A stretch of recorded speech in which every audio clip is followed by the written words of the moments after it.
Olá, amigos da TV Câmara, canal 22.2, Caruaru, aqui canal digital. Está entrando no ar mais uma edição do nosso programa Impressão Cultural.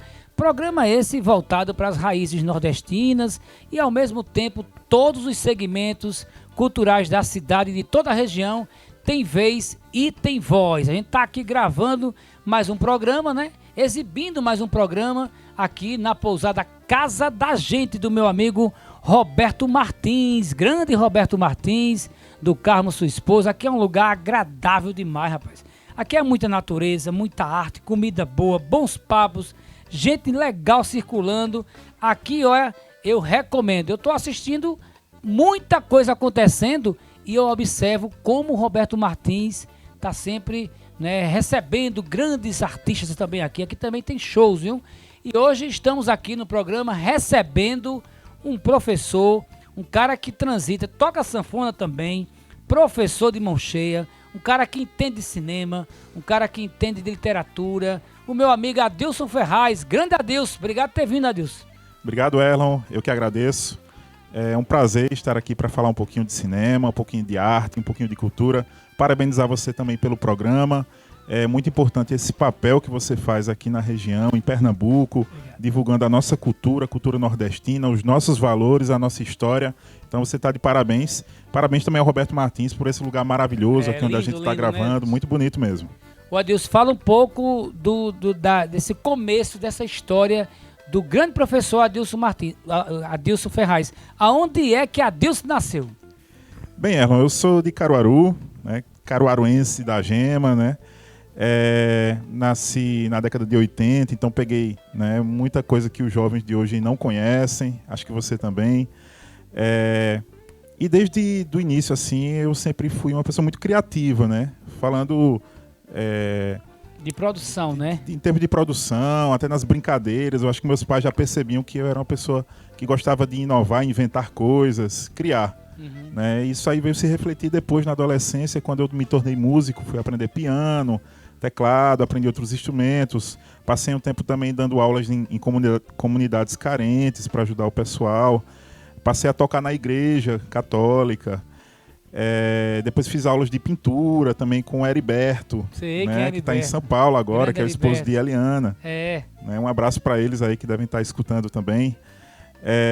Então eu sempre transitei um pouquinho em cada aspecto da arte, né? Um pouquinho de música, um pouquinho de pintura, um pouco de cinema, né? Nesse conjunto todo que é essa maravilha chamada arte. Coisa boa. E aí onde é que entra a história do cinema, essa magia chamada cinema?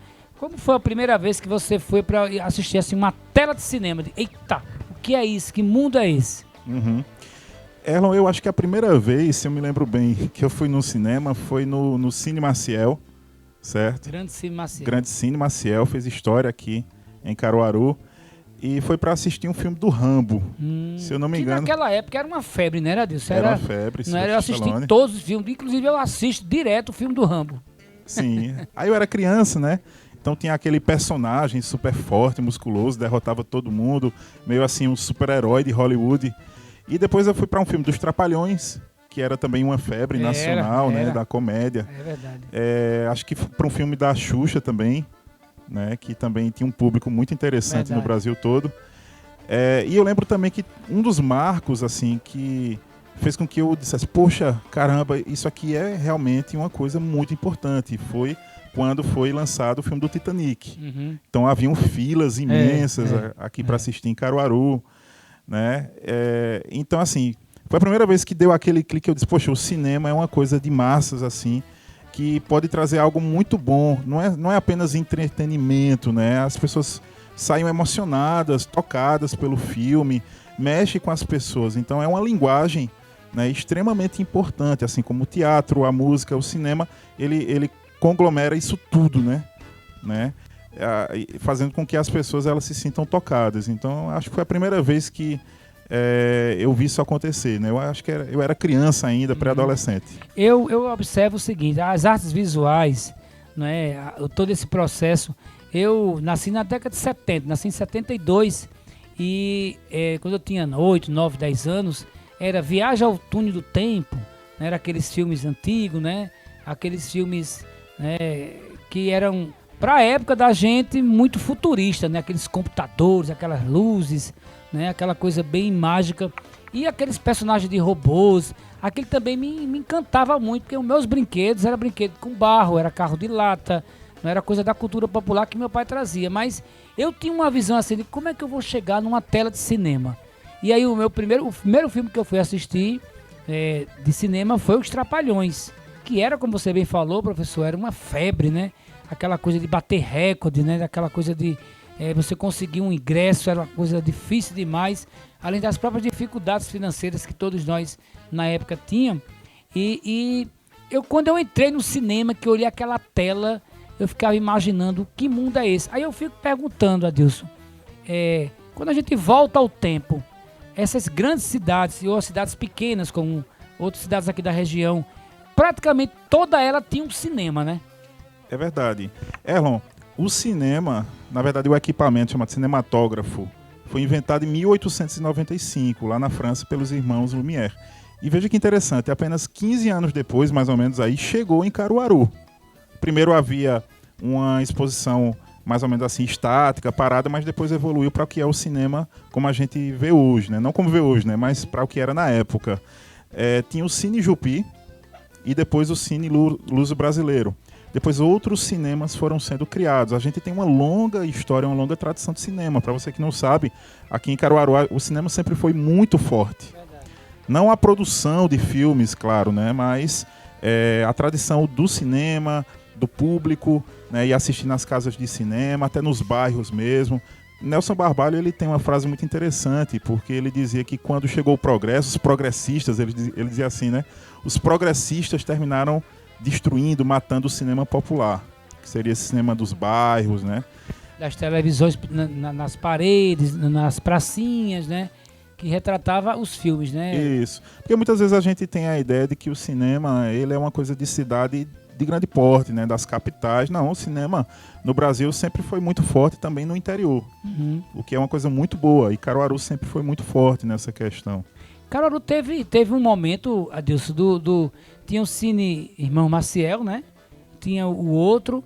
E aí as grandes produções, além do próprio cinema, tinha que passar por Caruaru, né? Por exemplo, um filme Ben-Hur, lançou Ben-Hur, né? Que é aquele filme lá da década de 30, 40, por aí. E tinha que vir para Caruaru. Então, por que Caruaru é tão forte também nessa questão do cinema? Na verdade, as cidades elas estão submetidas muitas vezes a esse jogo comercial que é o cinema, que é bem diferente do que era antigamente, quando tinha digamos, o equivalente do best-seller do livro seria um grande filme como esse, né? Teria que passar pelas cidades, pelas capitais, cidades de médio porte, como Caruaru. O que a gente observa hoje em dia é que por esse jogo comercial tem muitos filmes de qualidade que terminam não chegando. Por quê? Porque há acordos das grandes empresas de cinema para passar só determinados filmes mais produzidos, de Hollywood. Então, infelizmente, muitas vezes filmes de qualidade terminam não chegando em cidades como Caruaru. Entendi. E aí, Adilson, a gente acompanha, por exemplo, o progresso, né, surgiu. A gente tinha o trem. O trem, né, chegou, por exemplo, vamos falar de Caruaru. O trem chegava, final do século XIX e tal, final do século XVIII. E aí o cinema era muito forte. E por que com o tempo as cidades vizinhas da gente, que sempre bebeu nessa fonte da própria geografia de Caruaru, por que as cidades foram perdendo um pouco essa magia do cinema? Veja, se a gente perguntar num bairro mais afastado do centro, da periferia, quantas pessoas já foram no cinema? Poucas vão responder que sim. Porque o cinema hoje se tornou um artigo de luxo. Você tem que ir num shopping center. Claro que tem toda a qualidade por trás disso, um conforto, a sala de cinema tem mais tecnologia, tem também os ganhos e os benefícios. Mas você tem que pegar um transporte que você mora longe, tem que pagar um ônibus, tem que pagar um Uber, tem que pagar um táxi, né? Se você for de carro, a gasolina está muito cara, tem que pagar o ticket do estacionamento também. E você, de certa forma, você é transportado para um ambiente de consumo em massa. Verdade. Que é o shopping. E se você vai com seus filhos, eles vão querer lanchar, eles vão querer a sua Antigamente era só pipoca com guaraná. É. Né? Hoje em dia não, tem que comprar um brinquedo, tem que comprar uma roupa, tem que consumir. Porque o cinema se atrelou, né, intrinsecamente a esse consumo dos shopping centers. E quando a gente observa, Adilson, que a gente vamos voltar ao tempo. A gente tá Caruaru, década de 40, década de 50, né? O cinema preto e branco, né? O Charlie Chaplin, esse personagem que é futurista demais, né? O filme Tempos Modernos é muito fantástico, né? Ele mostra, né, a produção em série, o cara sai do trabalho, ainda fica trabalhando no meio da rua, né? É o grande personagem daquela época, assim, vindo de lá pra cá. Eu acredito que sim. O Chaplin, ele não foi o único produtor, o único ator, né, do cinema mudo, mas ele era realmente um gênio. Ele era diretor, ele era ator, ele era compositor, né? Algumas músicas que constam ali, que passam nos filmes, foi ele que compôs. Então realmente é um cara excepcional na história da arte como um todo. E ele resistiu bastante por muito tempo para colocar, né, a voz falada nos filmes. Nos últimos filmes dele, no final da carreira, a gente já encontra algumas falas, né, música mais elaborada, mas ele acreditava que o cinema mudo ele poderia exprimir, né, toda a história de uma forma muito mais completa do que, digamos, essas novas tecnologias. Né? Eu acho que os grandes artistas eles sempre olham para o futuro, para as inovações com um pouco de receio, com o pé atrás. Né? E Chaplin é um exemplo disso. Né? Ele estava apegado bastante a esse tipo de linguagem. Mas a gente sabe que a arte ela também está em movimento, ela é dinâmica, ela se transforma. E aí transforma junto as pessoas. E o Chaplin participou desse momento, né, de transição do cinema mudo para o cinema falado, do cinema preto e branco para o cinema a cores. E Chaplin tem uma fala muito linda, né? Que tem uma música, inclusive, que foi cantada por tantos artistas aí, mas Renato Terra cantou, que ele diz: sorri quando a dor te torturar, né? É muito linda. O Djavan também regravou, né? Renato Braz gravou também. É muito legal isso aí. Mas, além de Chaplin, quem você poderia falar desse primeiro processo do cinema que você tem referências? Bem, um dos grandes momentos assim da história do cinema que me marcou bastante é o filme do Mágico de Oz. É lindo mesmo, é lindo. Um filme, a história já é muito bonita, né? Mas assim, como foi feito, como foi produzido aquele filme, com aquele cuidado todo e com aquela cena, né, em que sai do preto e branco e passa para o colorido, né? Então, assim, aquilo me marcou muito, né? Marcou não só assim as pessoas, mas até a história da música, o Pink Floyd, né? Ele tem toda uma referência com base também no Mágico de Oz, para você ver como foi marcante aquilo ali. Forte, né, para tudo. E Adilson, a gente pode dizer que o cinema antigo, pela produção que tinha, pela qualidade dos seus diretores, produtores, parece que ele era feito com mais amor do que hoje. Hoje está muito comercial, Adilson. Eu não sei se havia mais amor antigamente do que hoje. Talvez não. Talvez não. Acho que são as linguagens que mudaram bastante. Porque quando você vê um filme cheio de efeitos especiais, né, com animações computadorizadas, um monte de elementos ali que são inexistentes no mundo real, personagem, né, tudo uma criação do computador, né? Então fica parecendo ali que é uma coisa muito artificial. Isso pode fazer com que você pense que não tem tanto afinco, tanto amor naquela produção, mas não. Né? Realmente, talvez dá muito mais trabalho fazer dessa forma.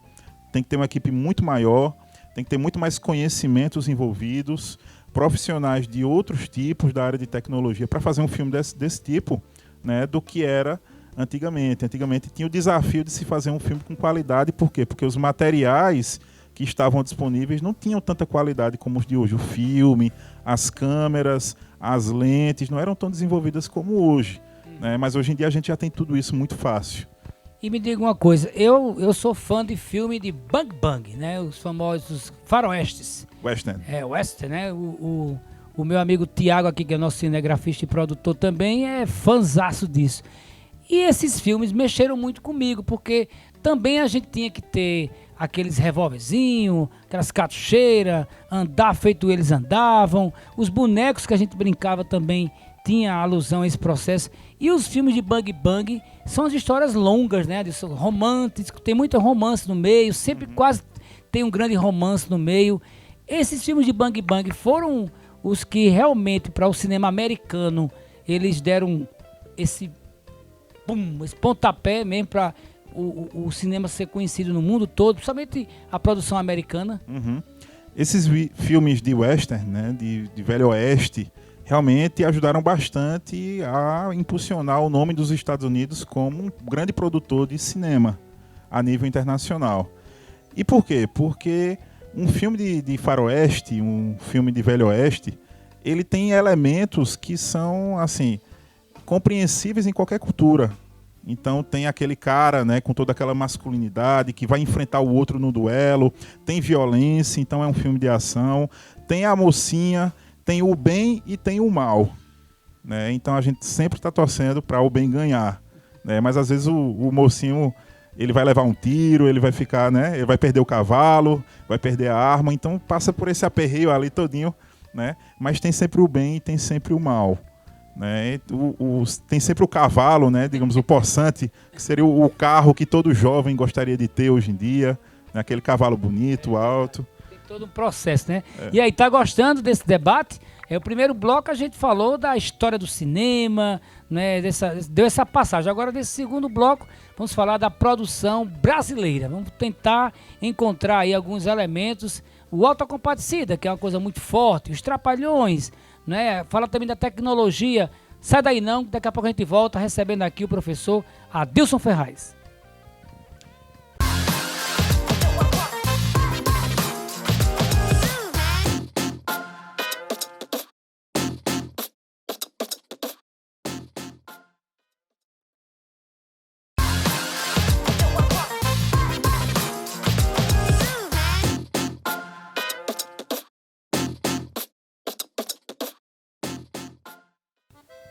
Voltamos com o programa Impressão Cultural aqui na sua TV Câmara, canal 22.2 digital em Caruaru.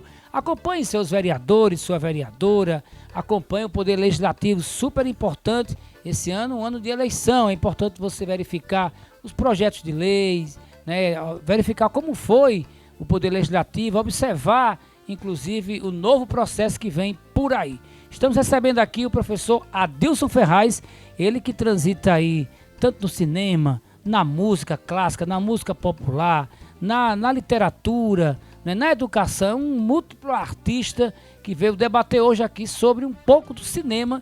Adilson, como é que está a produção? Vamos falar logo antes. Como começou os primeiros filmes brasileiros? O Brasil, ele tem uma longa trajetória no cinema, mas sempre foi visto como uma produção pela população, né? Uma produção de segunda classe e terceira classe, o que tem mudado ao longo do tempo, né, por algumas grandes produções que foram feitas, né? Então a gente tem o Trem Pagador, a gente vai ter algumas obras aí que marcaram a história não só do cinema nacional, mas o cinema internacional. Veja bem, no ano de 1997, a gente tem O Que É Isso, Companheiro? Né? Um filme que narra ali o sequestro do embaixador dos Estados Unidos no Brasil. É um filme de bastante repercussão, né? E ele foi indicado a um Oscar de melhor filme estrangeiro. No ano seguinte, em 1998, a gente teve Central do Brasil, né? Que recebeu 2 indicações ao Oscar em 98, né? De melhor filme estrangeiro e de melhor atriz com Fernanda Montenegro, que é a dama do cinema nacional, né? Já no ano de 1997, a gente teve outra grande produção, que é justamente Cidade de Deus, né? Que mostra toda aquela questão da violência, a ascensão do crime organizado. Então foi um filme de bastante repercussão. Por quê? Porque não era um filme assim de rebuscamento, né? Mas era um filme que a população parece que entendeu, compreendeu, porque mexia com a realidade de muita gente, né? E em 2008 a gente vai ter outro filme interessante, que foi justamente o Tropa de Elite. Né? O Tropa de Elite. O Tropa de Elite até esperava-se que ele ganhasse o maior prêmio do cinema, né? O Oscar, né? Nas indicações, porque ele retrata uma coisa muito forte, né? Principalmente ali no Rio de Janeiro, aquele processo de corrupção, né? todo aquele processo do morro, né, da criminalidade, mas bateu na trave, né, Deus?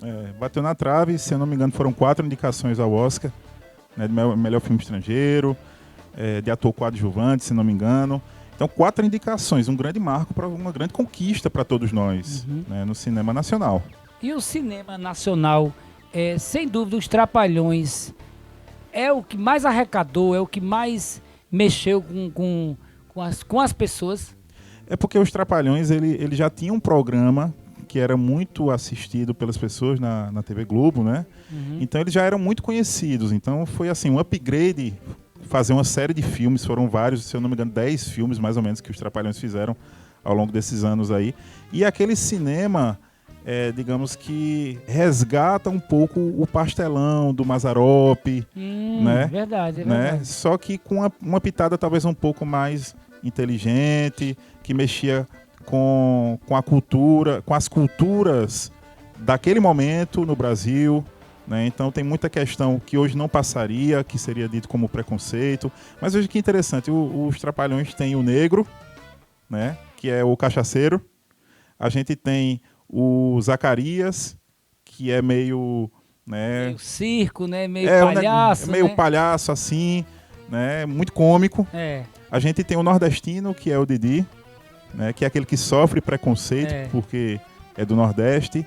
A gente tem o Dedé, que é meio granfino. Ele não é, na verdade, mas quer ser, né? Ele quer aparentar. Então é aquela hipocrisia de quem é um pouco da classe média e quer ser, mostrar que é rico, né? Mas não é. Na verdade. Então a gente tem, é uma produção nacional muito inteligente, porque mexe com os egos, com o narcisismo das pessoas, porque as pessoas se identificam com eles. É verdade. Eu tinha uma raiva de assistir no final os filmes dos Trapalhões, que Didi toda vez acabava sozinho, né? Tinha tristeza dos corações. A cachorra dele, Lupa, quando eu ganhei a minha primeira cachorra, também coloquei o nome dela de Lupa, porque são referências, né, Adilson, que a gente vai trazendo para a nossa vida. Então, imagina você assistir um filme brasileiro, porque antigamente dizia o seguinte, todo filme brasileiro só tem palavrão. Isso ficou meio no ar, né, Adilson? O que não é verdade, né? O que não é verdade, porque, assim... outros tipos de produções que não tem nada a ver com essa linguagem também foram sendo produzidas ao longo do tempo. E eu acho que até os filmes mesmo americanos, europeus, como eles são traduzidos, né, na linguagem, mas também deve ter muito palavrão, se fosse o caso, né? Não, com certeza tem, é porque as pessoas assistem com a legendazinha embaixo e não percebem a quantidade de gírias agressivas e de palavrões que tem. Mas se a gente pegar um exemplo nacional, né, um grande exemplo, Central do Brasil, é um filme de uma amabilidade, de uma ternura, né, que as pessoas saem realmente emocionadas. Conta a história de Dora, né, uma ex-professora aposentada que escrevia cartas na Central do Brasil. Verdade. E aí uma dessas cartas foi para o menino Josué, né, que era um menino pobre e tinha ficado órfão. Então realmente um filme tocante que mexe com as pessoas. E eu quando eu fiz faculdade, a gente pagou uma cadeira de cinema e aí teve um filme, Aimoré da Praia, né? Que é um filme, acho que foi um dos primeiras produções. E aí o professor passou trabalhos sobre o cinema. E o interessante é que esses trabalhos para a turma da faculdade, quase ninguém acompanhava a produção brasileira. Existe um preconceito ainda, Adilson? Existe, infelizmente eu acho que ainda existe, porque as pessoas vão para o cinema quando existem grandes produções estrangeiras, principalmente de Hollywood, e a gente tem aí exemplos recentes, né, de filmes até da Marvel, né, que trabalham com super-heróis. Não estou dizendo que não são bons filmes ou que as pessoas não devam assistir, mas a gente também tem uma produção de qualidade, né, aqui no Brasil. E aí é importante também a gente perceber o seguinte, para fazer um filme não é fácil. Por exemplo, eu tive a oportunidade de trabalhar já no finalzinho ali da vida do professor Ariano Suassuna. Inclusive o Oscar trabalhou com a gente lá na Fundarp, e a gente tinha lá na Fundarp, no governo do estado, na Secretaria de Cultura, um departamento só de cinema. E o edital do Funcultura, a maior parte é para o cinema, porque fazer cinema não é barato, né, Adilson? É verdade, fazer cinema não é barato. Se você vai comprar uma câmera, a câmera é uma fortuna, e tem vários tipos, vários modelos, tem câmera né, como se fazia a moda antiga. Tem câmeras digitais hoje de altíssima tecnologia que já vão filmar não em 4K, mas em muito mais K, né, que é uma especificação, né, que a gente tem. Equipamento de som, tem que ter gravação em estúdio, tem que ter edição, cenário, mixagem, edição, pós-edição. Direitos autorais, né, de cada personagem daquele, sim, né? Contratação dos atores. Então fazer um filme é assim, uma coisa gigantesca, né, que mexe com orçamento também equivalente. Então não é fácil fazer um filme. E agora vamos falar sobre o Auto da Compadecida.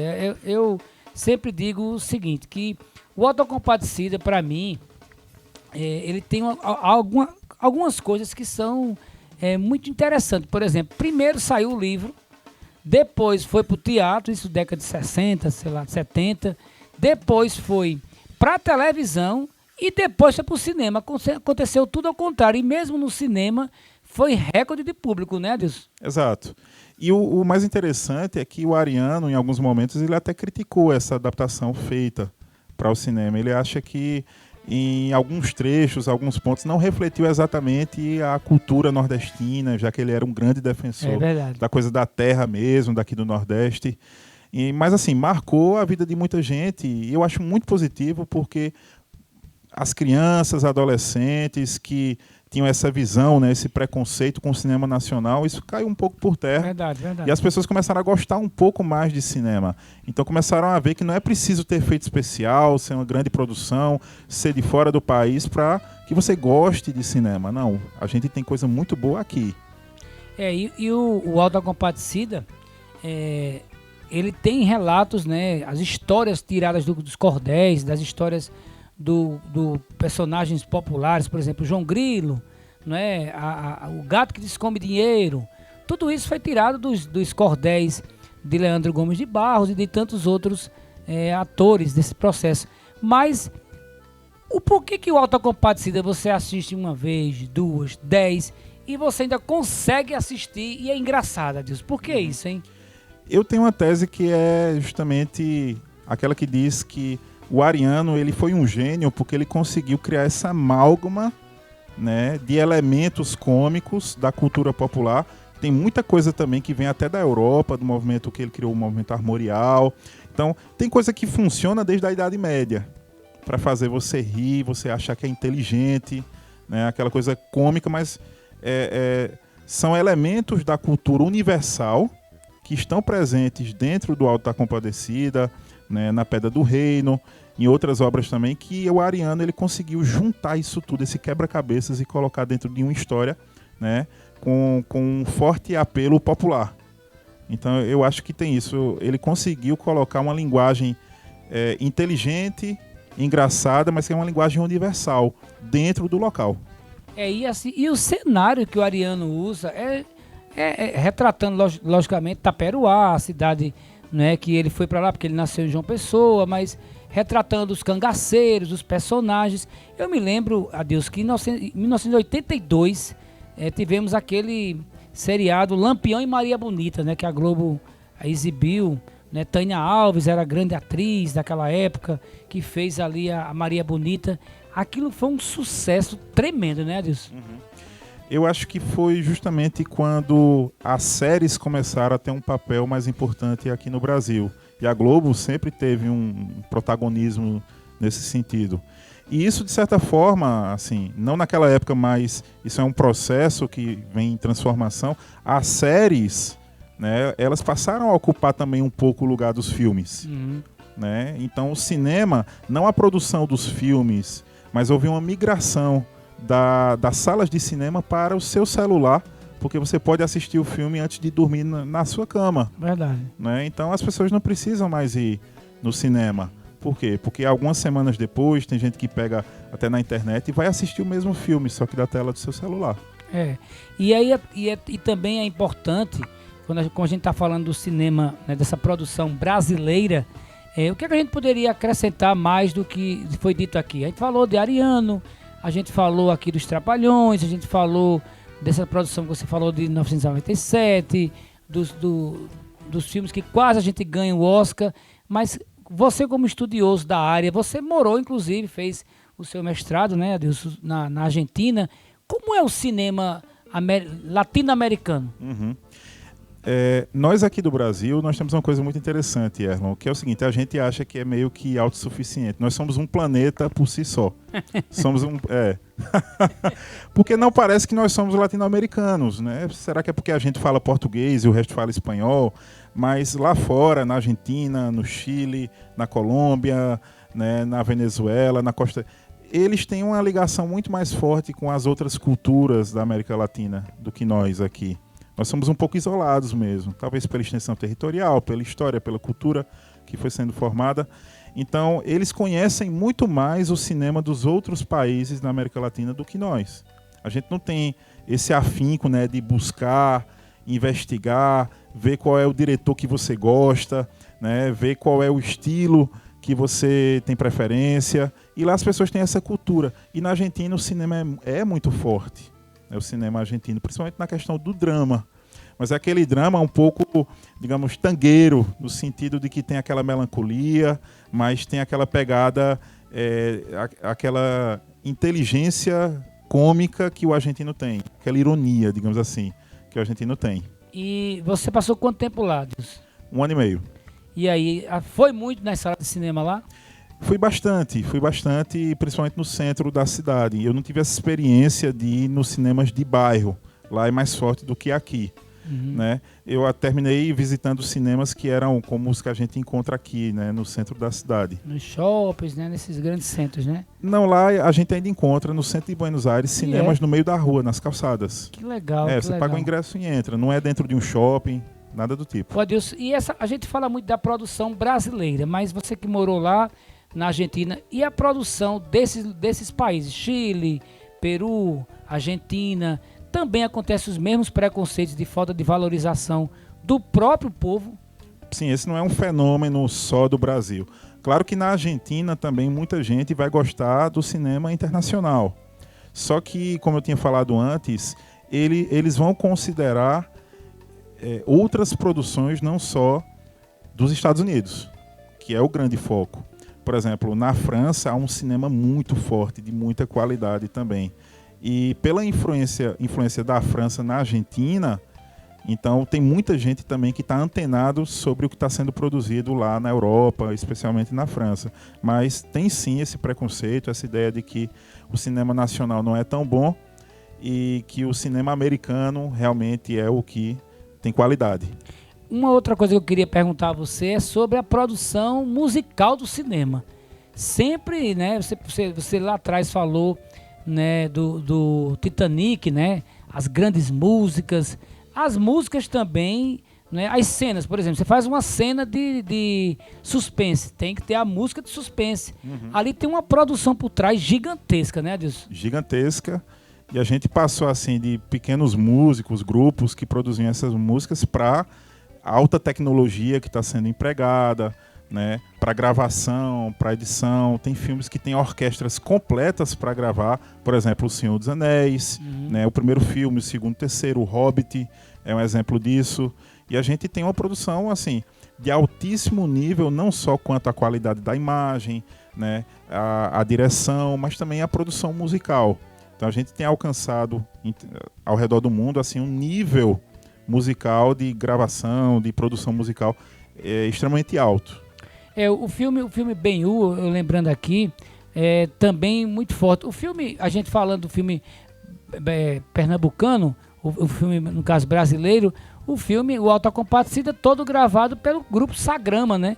Sagrama, que é um grupo pernambucano. Eu tive inclusive a oportunidade do meu segundo trabalho, do meu CD, o Sagrama participar, né? Com algumas canções tocadas, logicamente, mas a musicalidade até do Ariano, ele escolheu a coisa mais nordestina, né, Adilson? Exato. Eu lembro, Erlon, que quando eu estudava música lá na UFPE, eu morei um tempo em Recife para estudar música, justamente. Então o Sagrama ele estava aparecendo, então, poxa, o Sagrama, então gravou uma música pro Auto da Compadecida, tem aquela aura, né, tal. E muito legal que eles conseguiram captar essa essência da cultura popular nordestina e colocar, então aquela flautinha, né, então marcou, né, não só a história do cinema, mas também a história da música, da produção musical. É isso aí. E aí, tá gostando do programa? Bom demais, né? Um debate altamente capacitado aqui pelo meu amigo professor Adilson Ferraz. A gente vai para o intervalo, na volta vamos falar dessa produção americana, essa coisa do celular, da tecnologia, dos jovens, muita coisa boa. Não sai daí não, daqui a pouco a gente volta.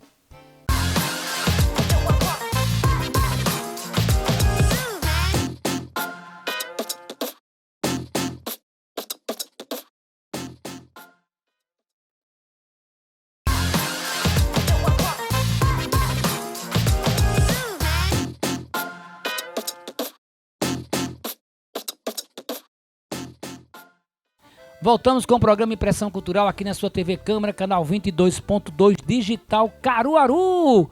A gente tem aí nossas redes sociais, você acompanha a gente no YouTube, tá passando aqui o nosso contato, né, para que você acompanhe não só o programa que está sendo exibido agora, mas todos os outros programas. Tem uma produção muito grande aí, né, a produção feita durante esse tempo todo do programa. E lembrando mais uma vez, se você não conhece a pousada Casa da Gente, meu amigo, chegou a hora de você vir. É aqui no Alto do Moura, do meu amigo Roberto, do Carmo também. É um lugar muito lindo, é um lugar, né, cheio de encantos, de artes, né, uma comida muito boa, né, um trabalho bonito que o professor Roberto Martins faz, recebendo todos e todas com muito carinho. Venha para cá, tá passando aqui o endereço, o telefone e também algumas imagens, né, daqui da pousada Casa da Gente. O meu amigo Adilson, a gente estava falando lá atrás sobre a musicalidade do cinema. Qual é a música que marcou você? Rapaz, eu acho que uma música que marcou muita gente, é aquela música tema de Perfume de Mulher, que é uma música argentina chamada Por Una Cabeça, né, que é um tango, tem um violino que toca, né, uma melodia bastante conhecida e que traz justamente essa sensualidade, esse envolvimento, essa paixão que o argentino tem, que está presente no tango, foi transportado para essa história, né? Para aquela dança do homem com a mulher. Tô achando que porque você morou na Argentina, você ficou apaixonado lá, não foi não? Pela musicalidade do tango, porque o tango, né, é uma coisa muito sensual, né, Adilson? Bastante, bastante. Que está na música e que casa também com a dança. Né? Então aquela coisa da proximidade dos dois corpos, né? Daquela força, né, de jogar a mulher, de resgatá-la, os olhares, né? Então às vezes a mulher, ela desfoca o olhar, né, para dizer que não, é como um jogo, né? O tango é como um jogo que é jogado entre o homem e a mulher. Agora vamos falar do cinema, agora da atualidade. Você falou lá atrás das grandes produções, Homem de Ferro, o Batman, né? Enfim, entre tantos outros aí, né? E os Vingadores, que meu menino assiste. Todos eles que passam, ele assiste uma vez, assiste duas, assiste três. Essas produções são muito caras, né, Adilson? Sim, o orçamento para fazer um filme desse é gigantesco. Mas assim, por mais que o orçamento seja grande, o lucro que vem depois é muito maior. Por que, Adilson? Por que isso? Eu acho que há um apelo jovem também nessa questão do super-herói, a identificação que esses personagens trazem para a juventude principalmente. Por exemplo, o Homem-Aranha, né? O Spider-Man. Então ele é um jovem adolescente que passa por todos aqueles dramas que todo mundo passa. Perdeu né? o pai, criado pela tia, né? Aquela história toda. Né? O tio dele termina morrendo, ele fica em dúvida se foi por culpa dele, se não foi. Ele é apaixonado por Mary Jane. Ele tá tentando conseguir o emprego dele, mas ninguém reconhece ele. Tem que se disfarçar, né? Tem que se disfarçar, Tem que se disfarçar. Então tem os riscos também, ele tá se descobrindo. Então ele é um adolescente. Aí o adolescente se enxerga naquilo ali também, né, Adilson? Exato. E aí tem uma coisa interessante, porque é muito diferente do padrão de super-herói que é o Superman. Né? Que é o todo-poderoso, né? O mais forte, que tem visão além do alcance, que tem olho, né, de leitura rápida, que voa, que é praticamente indestrutível. Então é muito diferente o super-homem, né, do adolescente que é o Homem-Aranha. Então isso gera identificação. Será que é por isso que a tecnologia, né, através do celular, você falou aí, né, hoje a gente tem aí no próprio celular, você é Netflix, tem YouTube, todos os outros canais. Será que é por isso que o jovem também... Porque se a gente também tivesse nascido numa geração que tivesse YouTube, tivesse internet também, a gente poderia até... não está discutindo como a gente está discutindo com tanta prioridade. Será que a nova tecnologia ela veio para somar ou ela atrapalhou o processo do cinema na sua essência? Adilson. Veja, os processos de divulgação do que é produzido em termos de cinema estão submetidos a essas novas tecnologias. Inclusive ao logaritmo, à inteligência artificial das redes sociais, né, do YouTube, do Facebook, do Instagram, que joga você dentro de uma bolha. Então, se você pesquisa ali um tema, então vai começar a aparecer filme da Marvel para você. Né? Já está comprovado que a Siri do iPhone, né, até do Android também, ela está escutando o que você está falando. E se você cita o nome de um ator, de uma atriz, cita um filme, uma produtora, né, então daqui a pouco começa a aparecer aquela propaganda para você. Então fica uma coisa praticamente inescapável hoje em dia você ser jogado dentro dessa bolha tecnológica. Né? E o cinema também está submetido a esses processos. Né? E é intencional, nada disso é aleatório. Então existem outras formas de divulgação, né, para alcançar as pessoas. Antigamente era o cartaz, né, se afixava lá nas paredes. Né? Hoje em dia tem formas muito mais rebuscadas e sofisticadas de fazer a informação chegar nas pessoas. O grande problema é que você não pode escolher. A única coisa que você pode fazer é um orcuticídio, né, um instagramcídio, sair, mas aí você vai ser um pouco mal visto, vai perder suas relações sociais por conta disso aí. Então as pessoas preferem continuar estando submetidas a essas bolhas temáticas que as inteligências artificiais jogam a gente.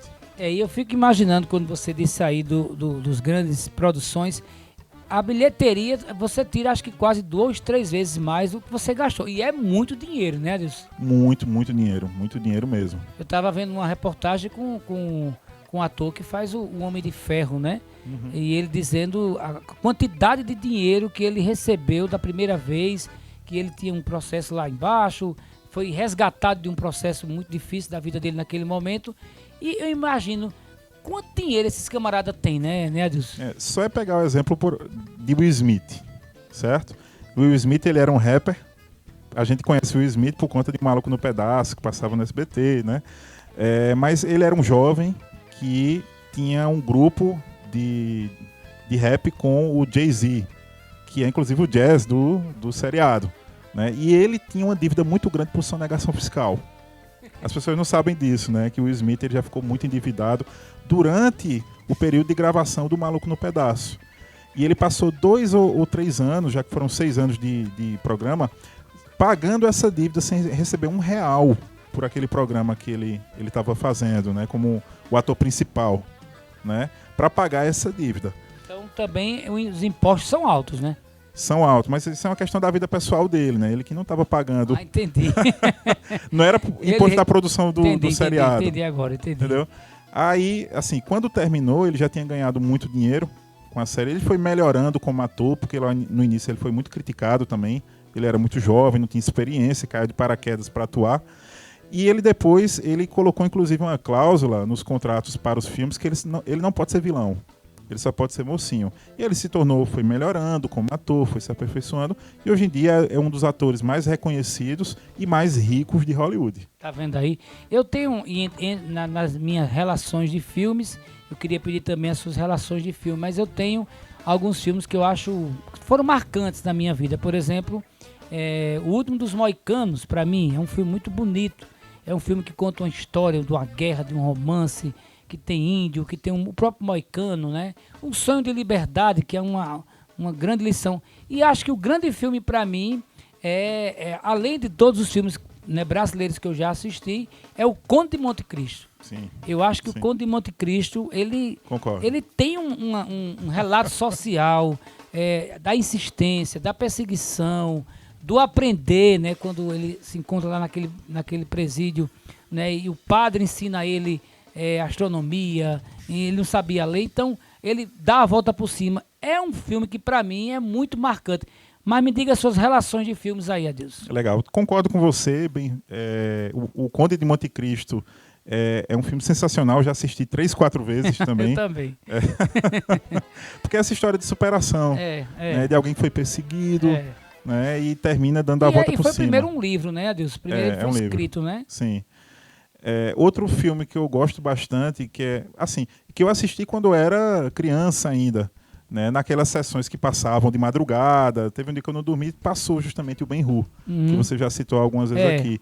Porque tem aquela cena... E é longo aquele filme, né, Adilson? Muito longo, né? Grande.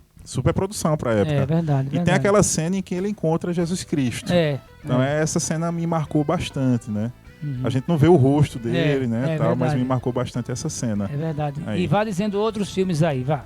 Pronto. Outro filme que me marcou bastante foi o Auto da Compadecida, que a gente já conversou aqui também. É verdade. Ele é muito forte, né? Porque você assiste, não só uma vez, você vai assistindo, quanto mais assiste... E não perde a graça. Não perde a graça, mesmo conhecendo as histórias, né, as brincadeiras, mas ele é muito forte. Eu tenho algumas coisas assim que são interessantes, Adilson, para dialogar contigo, que é... Hoje em dia, o cara que está com o celular na mão, o cara está com uma câmera dessas potentes que tem aqui na TV câmera, todo mundo agora se acha um cara que pode fazer cinema. Uhum. Não só cinema, mas todo mundo é um pouco repórter, né? Todo mundo é um pouco editor, todo mundo é um pouco de diretor hoje em dia. Né? Por quê? Porque a gente já dispõe na palma da mão qualquer smartphone de média qualidade, já você coloca lá, né, um KineMaster, coloca lá um editorzinho de vídeo, você faz recortes, você coloca a música por cima, você edita. Mas claro que isso não é cinema. Uhum. Né? Claro cinema que não é uma coisa muito maior, claro, né? Nem mesmo é cinema amador. Mas, por quê? Porque precisa de investimento, é preciso ter equipamentos de mais qualidade para se fazer o cinema até mesmo amador. Uhum. Né? Mas a gente tem produções que foram muito baratas nesse sentido, pessoas que se organizaram, né, com esses equipamentos de menor qualidade que estão disponíveis para comprar lá nos Estados Unidos, da Bruxa de Blair, né, que teve um orçamento, né, ínfimo comparado às grandes produções e teve uma bilheteria sensacional, né, como um filme de suspense, um filme de terror. E o que esperar para esse novo cinema brasileiro e essas grandes produções, Adilson? Eu espero que haja mais investimentos, né, que os profissionais que fazem o cinema eles sejam mais valorizados, principalmente pelo poder público, pela iniciativa privada que apoiem mais. Por quê? Porque mesmo que você seja dono de uma empresa, o filme vai lhe render um lucro, vai gerar também algo benéfico para a sua empresa. Então eu acho que o mercado do cinema ele está submetido a esses dois aspectos, né? O poder público incentivando e a iniciativa privada também atuando, né? Os profissionais precisam dessa ajuda, principalmente agora, nesse período de pandemia, que eles estão praticamente abandonados aqui no Brasil, certo? Pelo poder público. E a iniciativa privada acreditar que é possível sim fazer um cinema de qualidade no Brasil e que isso também é bom para as empresas. Uhum. Então acho que esses dois aspectos, o poder público valorizando, incentivando, garantindo a produção nacional e as empresas, a iniciativa privada, colocando, né, os seus aportes para que grandes filmes possam ser produzidos. O Adilson, e o cinema americano é o mais top que tem, assim, de produção, de direção, Hollywood, aquela história toda? A gente pode dizer que a tecnologia utilizada por eles pode ser talvez a mais avançada, tem os melhores estúdios, tem equipamentos muito bons, mas não quer dizer que eles são os melhores. Uhum. Né? Eu acho que é melhor aquele que você gosta, aquele que você se identifica.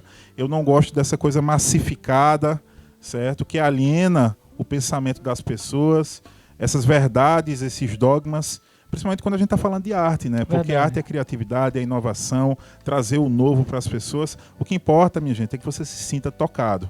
Não importa se é nos Estados Unidos, no Brasil, no Chile ou na Argentina. É verdade. O Adilson, a gente tem uns projetos aqui na TV, inclusive a gente já contactou com você, que é abrir um debate sobre cinema. Ainda falta chegar esse debate de cinema nas escolas, nas faculdades, nas praças, nas periferias? Falta. O cinema hoje ainda é uma coisa para a elite, para quem tem dinheiro, para quem tem condições, para quem está na favela, na comunidade, nos bairros mais distantes, nas periferias. Praticamente não há cinema, né? No máximo há televisão, né? Há o rádio, sim, a gente dá informação, né? Mas cadê o cinema? Cadê o cinema nas escolas? Porque o cinema, minha gente, por mais que seja uma ficção, tá falando da realidade. Verdade. Quando você vê aqueles personagens, né, trazendo uma história, os dramas são dramas ficcionais, mas que falam de coisas que acontecem no dia a dia de todo mundo. Né, uma morte, um fim do relacionamento, né, um momento que você passa com os amigos, um acidente.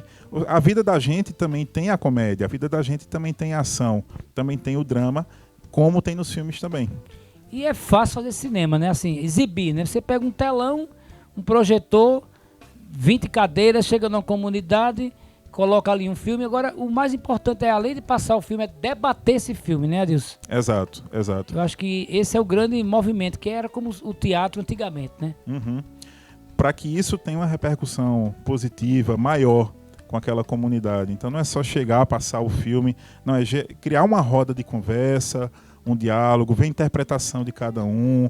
E assim há um crescimento intelectual das pessoas, também um crescimento cultural, e as pessoas passam a conhecer a nossa história do cinema. E isso é muito interessante. Por quê? Porque a sociedade não vive só de mercado, não vive só de economia, né? Não é só o dinheiro. Claro que isso é importante para você se manter, mas a cultura é fundamental para que você tenha um espírito, para que a vida tenha um sentido para você. Que legal, né? Que debate legal, né? Tá passando super ligeiro esse debate, a gente tá falando tanta coisa.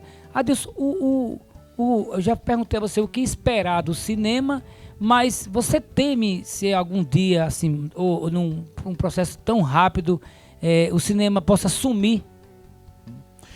Eu acredito que se o cinema for sumir, vai demorar muito tempo. Por quê? Porque ele seria substituído por um smartphone, né, pela televisão inteligente. Então já vai buscar o que você quer, né, ele sabe seus hábitos, seus gostos. Então, digamos, o que vai passar para você, a inteligência já vai lhe mostrar, já vai lhe direcionar. Mas nada substitui você sentar naquela poltrona, é verdade, ao lado de outras pessoas, com aquela pipoca, né? Aí você fica naquela apreensão, puxa, quando é que vai começar? É como um espetáculo de teatro, um show de música, o cinema ele é insubstituível. Muito bem, a gente quer agradecer aqui ao professor Adilson Ferraz, agradecer aqui ao meu amigo Neymar, ao Tiago, ao Oscar, né, toda a equipe, ao Leonardo, a Lívia, enfim, toda a equipe da TV. Obrigado, viu, Adilson, por esse debate, foi, ó, top. Eu que agradeço, Elon, parabéns aí pelo programa, por difundir a nossa cultura e as artes, né, na nossa região. Beleza, um abraço e até o próximo programa, se Deus quiser.